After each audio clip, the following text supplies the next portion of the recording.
Our next question goes to Sean Tanaka from the Liberal Party, and I'm going to ask this question. I'm Jennifer Harrison, and I'm a small business owner here in the community as well, and I am the Vice President of PR for the BBT. So I'm also going to open this question up for a 2-minute answer because I think it could become a little bit involved. What do you believe are the top 3 policy priority areas that a federal government can implement to make positive change in the riding of York-Simcoe? Sean, you have 2 minutes. Okay, great. Okay, so I would say families at all stages of life, infrastructure, and jobs. When I'm talking about families, I'm talking about supporting local families right here. We're starting to do that already with the Canada Child Benefit. 20,000 children in York-Simcoe benefit from this tax-free benefit, and as well as strengthening the Canada Pension Plan. We strengthened that so that there is more money when you retire, as well as reducing the age of old age security back down to 65 when the Conservatives raised it to 67, and also increasing the guaranteed income supplement for our most vulnerable seniors. I think infrastructure is also very important, particularly in Bradford. We need to make sure that people can move not only around the riding, but also for those that are commuting. And we're starting to see that as well, with $1.8 billion that has been put into the Barrie GO train line. And I'm sure that that will have several improvements that affect the GO train stations right here in Bradford, as well as East Gwillimbury. And that's a start. As well as jobs, we have the lowest unemployment rate that we've seen in 40 years. The creation of, now that we're into February, 900,000 jobs that were created. And some of that is also in part to do with the fact that we are growing the economy.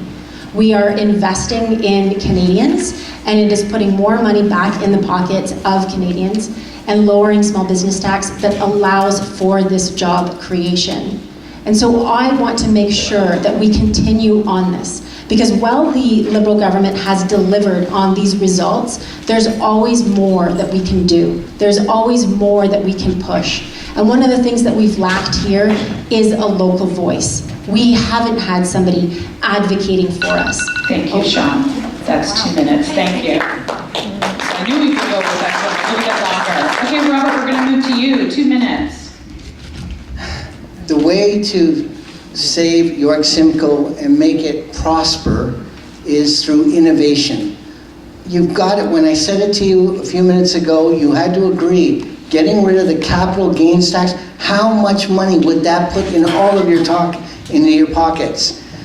Lowering to all salaries to a flat tax of 15% will again spur the economy. 15% is for the 15 to 99,000, and then from 100,000 up to 200, we'll do a flat tax of 25%. Then the corporate income tax will also be flat and lowered from 15 to 10%. They should. One of the accusations was nobody had a plan. I've now given you the plan. It's in our website. It's how we're going to save all of Canada. A runaway deficit and a debt in the trillions, and that's just for the federal government, is not in your interest. That doesn't even include the province's debt and their interest.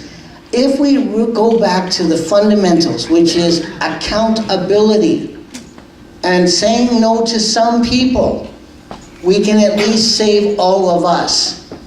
Now, the issue I want to bring up is this nonsense about, oh, how strong our jobs are. You know that's not true. I wrote a book about the fallacy of statistics, and I can tell you that you know that the jobs that are out there are soft.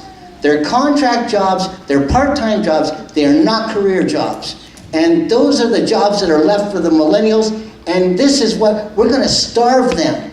The millennials are our future. Let's get rid of the capital gains tax, let's put that back into business, and let's start teaching them and let their genius show us the future. Thank you, Matthew.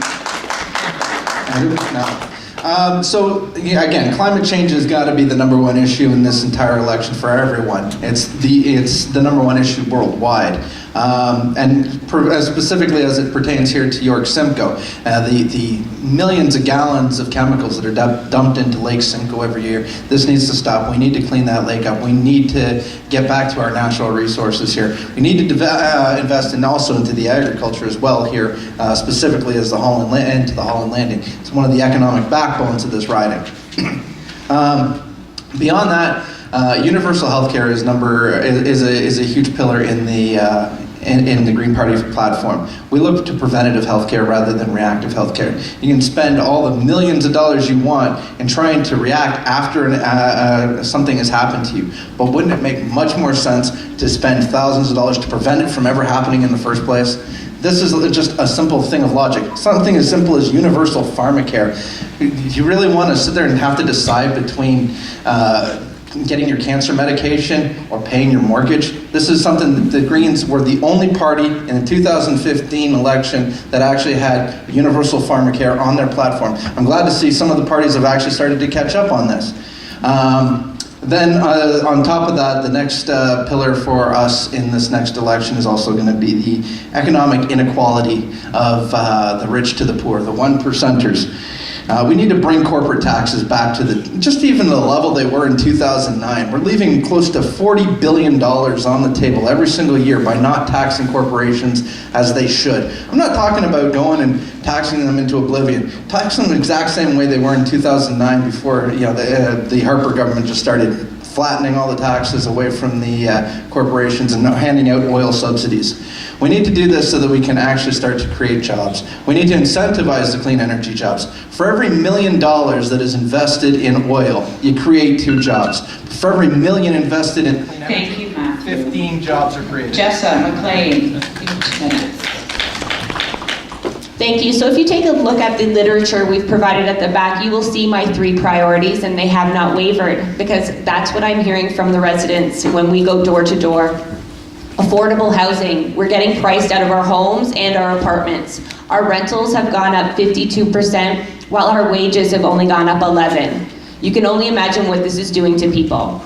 We will provide cooperative housing, and we will make sure that housing is listed as a human right. This will help guide future legislation.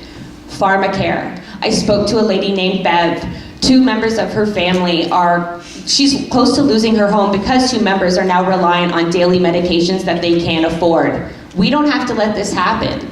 We are a very rich nation, and the investments we make in pharmacare will in turn save our healthcare system money.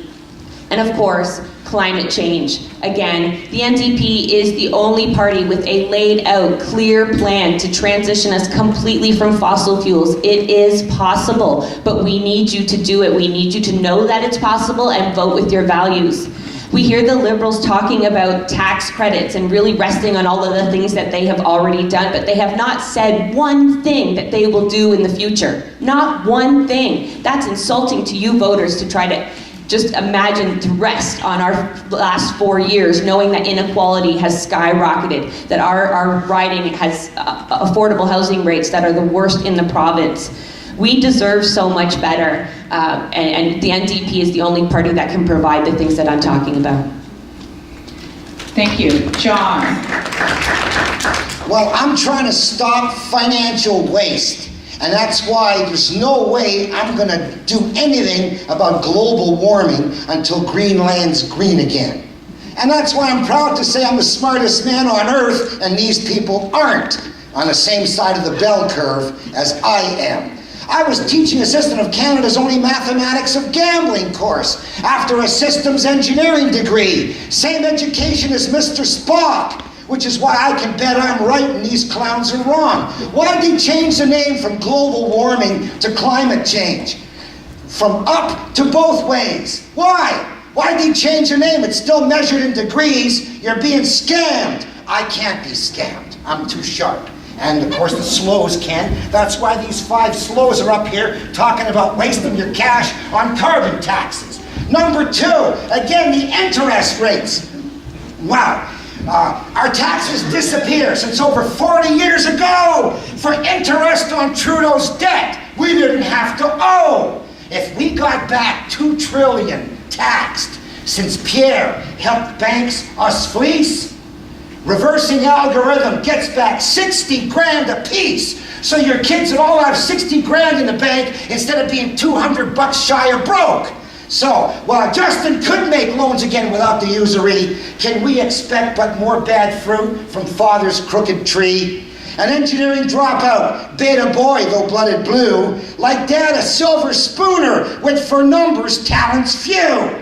If Mr. Spock could at Computer Central, all alone, debug bad code to save a planet from the danger zone, no help he needed from the low-tech slows who had no clue. What Mr. Spock could do, the engineer says, I can do it too. 60 grand in your kids' accounts instead of being 200 bucks away from broke. And Scott Davidson from the Conservative Party. Thanks very much. One of my main focuses would be on small business for the riding. Small business is a huge economic driver for the economy. And what you hear when you go door to door is there's small business people holding on by their fingernails. They've reached out and they said, Scott, you gotta help us. We're overtaxed, we're on a slim thread, and this is something that we have to look at very closely. You know, when you go into Bradford and you talk to farmers, they say, Scott, it shouldn't take us 3 years to get permits to build a greenhouse. People's business model can change in that period of time.